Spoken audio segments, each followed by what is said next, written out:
Namaskaram, Sadhguru. I want to know that when a student steps into college, all of a sudden he or she gets access to a huge amount of pornographic material, which so far was off limits for him or her. And in the process, he or she enjoys that, and as we said, he she experiences heaven on earth. But and we even have nicknames for those people who overdo it. They masturbate. We overdo it sometimes. So how do we know how much of that is good or bad? And so can we have the truth about masturbation? Oh, looks like a popular question, eh?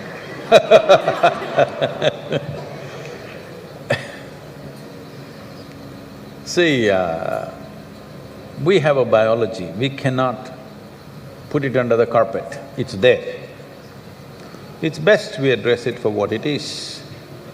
But right now the problem in the world is, because certain religious institutions in the world took this attitude that the very biology of the human being is wrong, because of this, culture started hiding it under the carpet.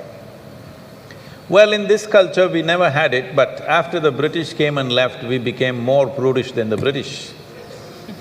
But before that, if you look at our temples, all the outside temple art is all pornographic, if that's what you want to call it.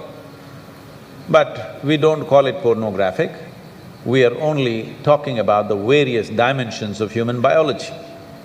Because we don't see it as wrong, but we see it as the periphery of life.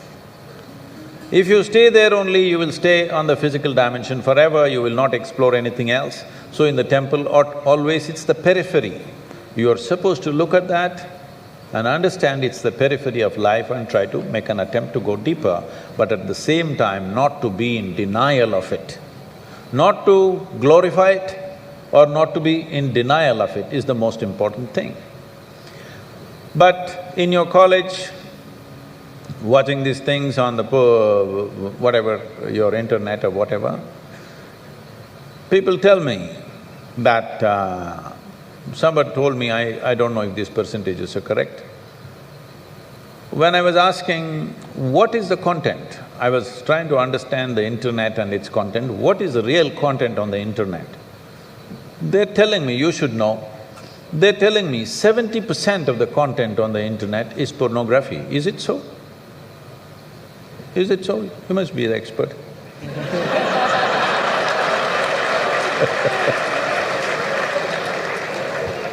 Is somebody doing PhD on it?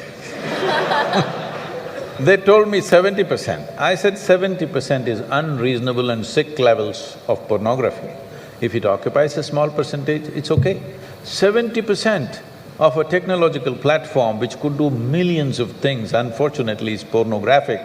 Just biology of life is very unfortunate because once you come as a human being, your biology is not the front end of your life. It is one part of your life.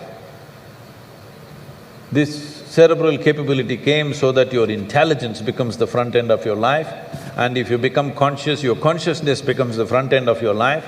Biology is the front end of a bull. It's okay for him, that's all he knows. But biology should not be the front end of a human life, it is part of our life. We are not denying it. So, at a certain stage in your life, it's like this. A 95-year-old man went for a medical checkup with his doctor. The doctor did a thorough checkup and said, "Hey, old boy, you're doing great for 95, no problem with you." Then the old man asked, "Doctor, but what about my sex life?" Then the doctor looked at him and asked, "Thinking about it or talking about it?"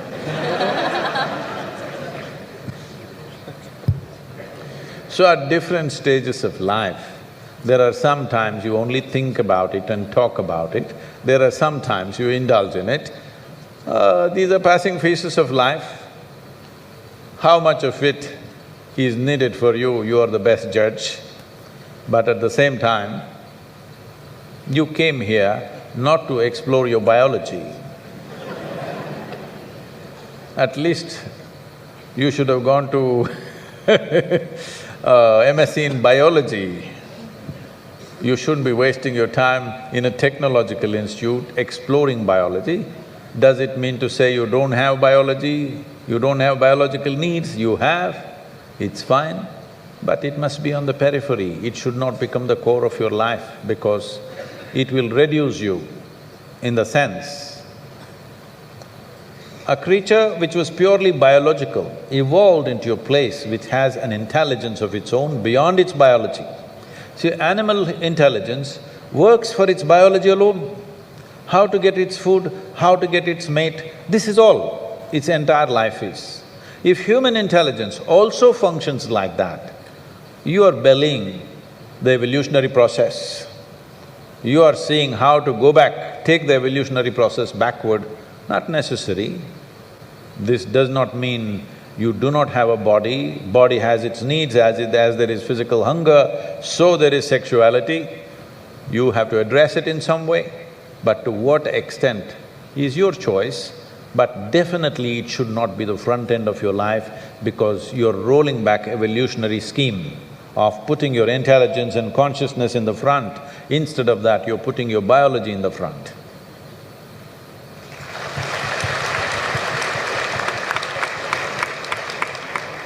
How important is a man's semen for physical, mental and spiritual well-being?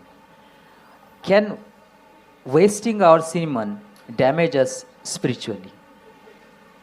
Well, you know, semen is the basis of your physical existence, whether you're a man or a woman.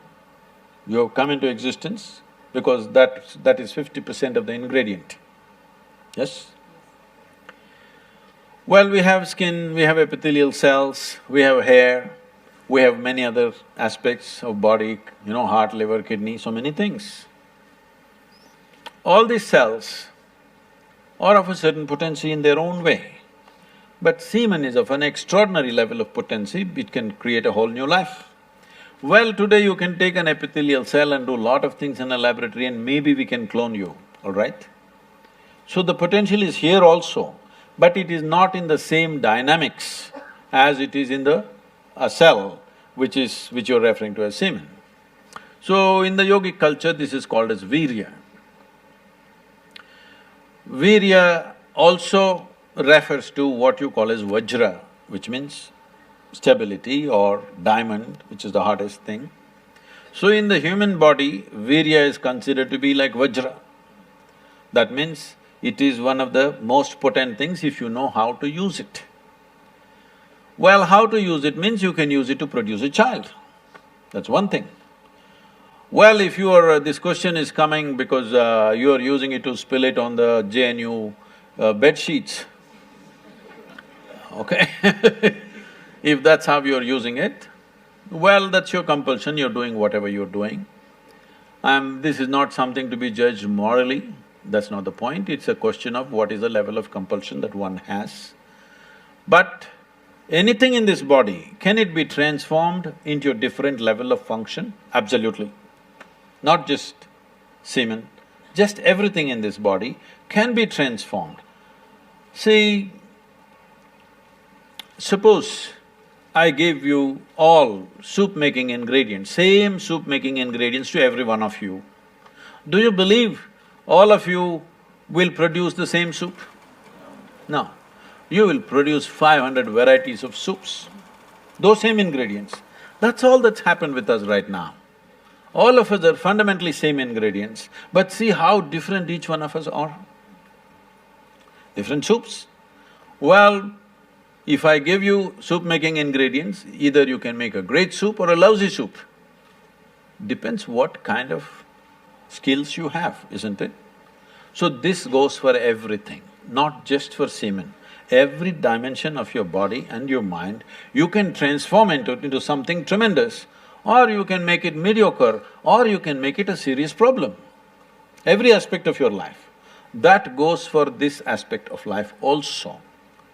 This same energy, see, people are making it literal translations, but if you want to produce a certain, let's say epithelial cells, how much energy the body spends on it?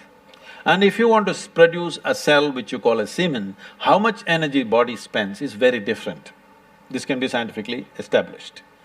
So, when you're investing so much energy in that, obviously it has a potency if you know how to explore. But are you competent to explore? Are you capable of exploring? Do you have the necessary sadhana and guidance to do that? That's a big question mark.